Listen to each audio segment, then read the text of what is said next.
sou Rafael, psicólogo, e eu queria um mundo com mais pessoas parecidas com o personagem de hoje. Porém, ser como ele não é muito recomendável. Como assim? Você vai entender. Hoje vamos falar de Falco Grice. Tem spoiler até o último episódio lançado, não tem do mangá. Vamos lá. Afinal, o que é de fato ser bonzinho? Parece aquelas coisas, né? Não seja bonzinho, seja malvado, seja mal. Nós, seres humanos, temos essa tendência de não é uma coisa, é outra. Enfim, Falco é mais um caso de que ser bonzinho talvez não seja tão bom assim. E eu falo isso com dor no coração porque ele é um dos meus personagens favoritos na série e eu não tenho nada contra ele. Na verdade, eu acho que pouca gente não gosta do Falco. Claro, tem gente que não gosta. Óbvio, ninguém vai gostar de tudo. Não existe unanimidade na vida. Falco é tipo a versão do Armin de Marley. Talvez não no quesito inteligência, claro, mas sim no fato de conseguir entender bem as pessoas. A capacidade rara, talvez, de procurar sempre entender o lado do outro. Totalmente o oposto da Gabi. A cena pra mim que mostra a grande diferença entre a Gabi e o Falco é justamente essa. Nicolo está com raiva quando percebe que ali se encontra a pessoa que matou a Sasha, a grande amiga dele. Amiga, né?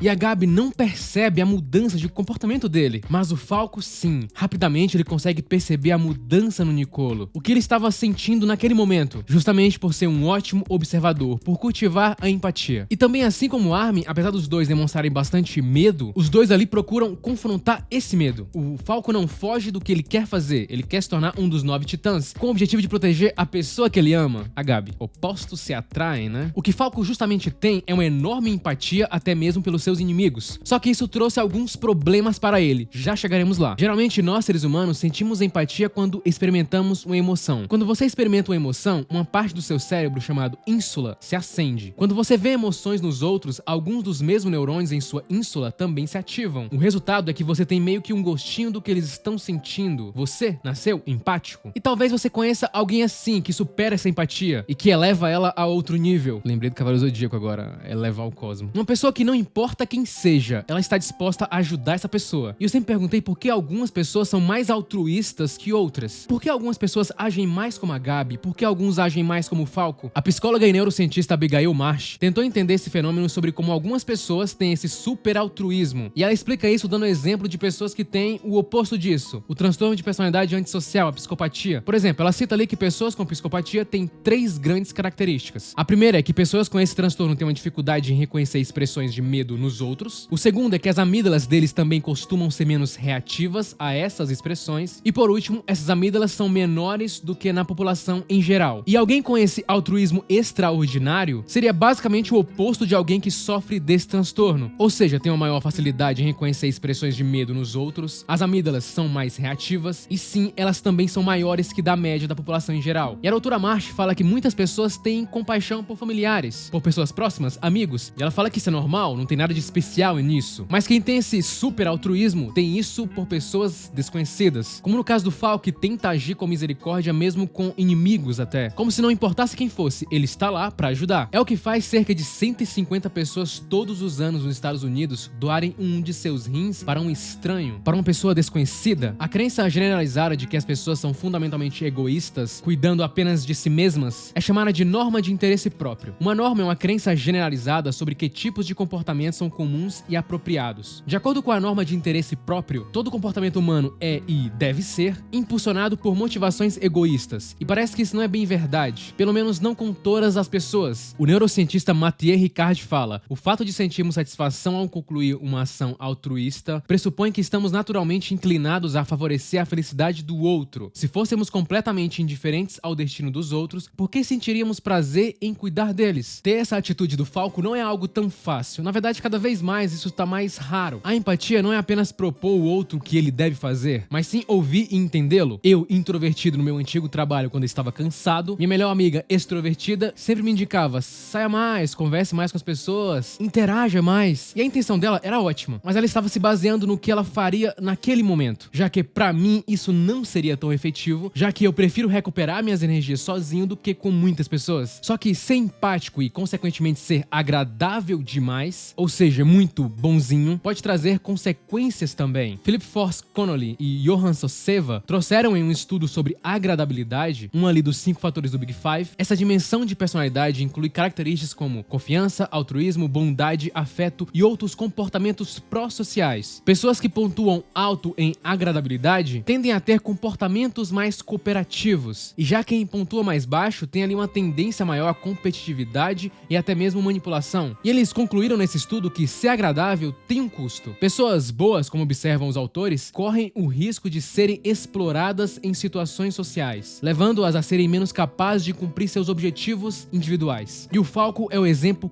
claro disso. Foi essa vontade de ajudar a qualquer custo que fez o Eren justamente usar e abusar disso. Ele usou o altruísmo do Falco para atingir o seu objetivo. O garoto ficou ali semanas entregando cartas para ele, correndo um enorme risco de ser pego. Ele basicamente foi um peão do Eren, e isso quase custou a vida dele. Não só aí o tanto de vezes que o Falco abre mão de si mesmo para proteger a Gabi, o tanto de vezes que ele se arriscou por isso. Isso gerou consequências negativas diretas. Foi numa dessas que ele bebeu ali o líquido espinhal, e como consequência acabou se tornando um titã. O grande problema nisso é que algumas pessoas podem ser extremamente solistas por um simples motivo. Às vezes pessoas assim, extremamente agradáveis, talvez ajam assim por justamente temerem críticas e reprovações. E sendo bonzinho sempre seria meio que uma forma de não ter que confrontar os outros. A ânsia de agradar pode decorrer de questões de autoestima. É como se eles esperassem que dizer assim a tudo o que lhe é pedido vai ajudá-los a se sentir aceitos e queridos. O que é verdade de certa forma, mas a que custo? O custo seria a própria individualidade da pessoa. Quando eu era mais jovem, eu acreditava que se eu tratasse todo mundo bem, priorizasse sempre o outro, eu conseguiria um ambiente legal pra todo mundo ao meu redor. E talvez o Falco ache justamente isso. E no começo era assim mesmo. Só que depois o que eu percebi e o que aconteceu em muitos trabalhos onde eu passei, é que sim, as pessoas meio que gostavam de mim, ao mesmo tempo que se aproveitavam disso. Não necessariamente fazia eles me tratarem bem. Resultado, hora ou outra eu era passado pra trás, às vezes me tratavam como se eu fosse,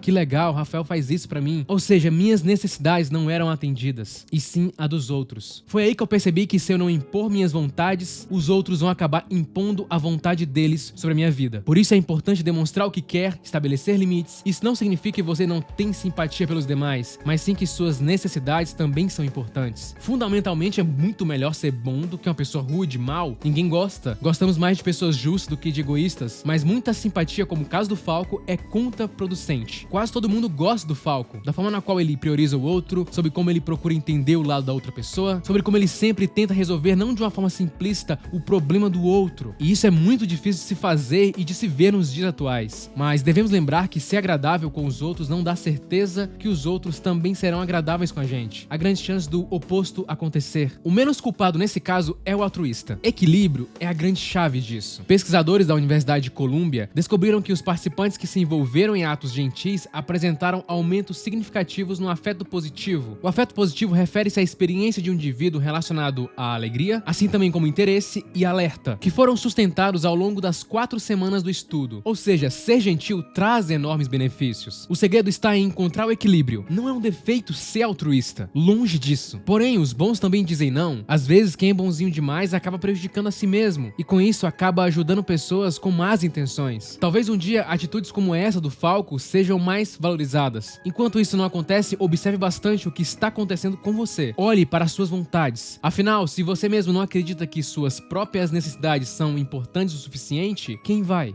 Curta, se inscreva e compartilhe. É apenas o começo.